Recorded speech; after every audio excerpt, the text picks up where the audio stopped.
1976 വന്നത്. അപ്പോൾ ഏതാണ്ട് 50 വർഷമായി. ഇത്രയും മാനസിക സുഖം കിട്ടുന്ന മറ്റൊരു സ്ഥലവും ഇല്ല.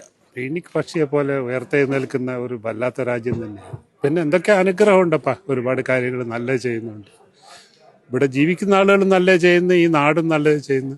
അല്ല, ദുബായിയുടെ ചരിത്രം നോക്കിയാൽ ദുബായ് നേരിട്ട എല്ലാ പ്രതിസന്ധികളും 2008 വലിയ എക്കണോമിക് പ്രതിസന്ധി, അതിനുശേഷം കൊറോണ, ഇതൊക്കെ ഉയർത്തെഴുന്നേറ്റ് വന്നിട്ടുണ്ട്. താമസക്കാർക്കും ഇവിടുത്തെ സിറ്റിസൺസും ഏറ്റവും നല്ല താമസ സൗകര്യവും അവരുടെ സെക്യൂരിറ്റിയും അവരുടെ ജീവിത സാഹചര്യം ഉണ്ടാക്കി കൊടുക്കുക എന്നുള്ളതിൽ UAE, അതിൽ പ്രത്യേകിച്ച് ദുബായ് മാതൃകാപരമായിട്ട് ഈ ഒരു കാലഘട്ടത്തിലും നമുക്ക് കാണാൻ പറ്റും. പറയുകയാണെങ്കിൽ കഴിഞ്ഞ 25 വർഷമായിട്ട് ഞാനിവിടെ UAE-യിലുണ്ട്. ഇപ്പൊ തന്നെ ഉണ്ടായത് ഒരു വലിയ പ്രതിസന്ധി എന്ന് പറഞ്ഞുകൂടാ. എന്നാലും ഇവിടുത്തെ ഭരണാധികാരികൾ, ഇവിടുത്തെ ഗവൺമെന്റൊക്കെ വളരെ പക്വമായ രീതിയിലാണ് അതിനെ കൈകാര്യം ചെയ്തത്.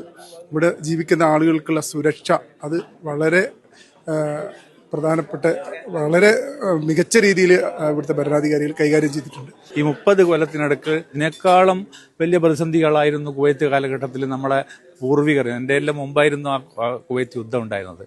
ആ സമയത്ത് അനുഭവിച്ചതിൻ്റെ ആ സമയം അതേ ഒരു രീതിയിലുള്ളൊരു പ്രതിസന്ധിയാണ് എന്ന് പോലും സംശയിക്കുന്ന രീതിയിൽ ഇവിടെ ഉണ്ടായിരുന്നു. പക്ഷേ അത് എത്രത്തോളം ലാഘവത്തോടെയും തന്മയത്വത്തോടെയുമാണ് മലയാളികൾ കൈകാര്യം ചെയ്തത് നമ്മുടെ ഈയിടെ നടന്ന സംഭവ വികാസങ്ങൾ നമ്മൾ ഓർമ്മപ്പെടുത്തുന്നുണ്ട്.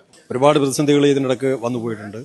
അപ്പോൾ ഇപ്പം നമുക്ക് വലിയൊരു പ്രതിസന്ധിയുടെ ഇടയിലാണ് നമ്മൾ ജീവിക്കുന്നത്. പക്ഷേ ഇതിനു മുമ്പും കൊറോണ പോലുള്ള മഹാമാരി പോലുള്ള സാമ്പത്തിക പ്രതിസന്ധികൾ, അങ്ങനെ ഒരുപാട് പ്രതിസന്ധികൾ ഇവിടെ വന്നു പോയിട്ടുണ്ട്. പക്ഷേ ഇതൊക്കെയും ദുബായിയുടെ ഭരണാധികാരിയുടെ, UAE-യുടെ ഭരണാധികാരികളുടെ ഇച്ഛാശക്തി കൊണ്ടും ആസൂത്രിതമായിട്ടുള്ള നീക്കങ്ങൾ കൊണ്ടും ഒക്കെയും തരണം ചെയ്യാൻ സാധിച്ചിട്ടുണ്ട്. യാതൊരു പ്രതിസന്ധികളും അതിന്റെ നേതൃത്വത്തെയോ അതിന്റെ ജനങ്ങളെയോ ബാധിക്കാറില്ല.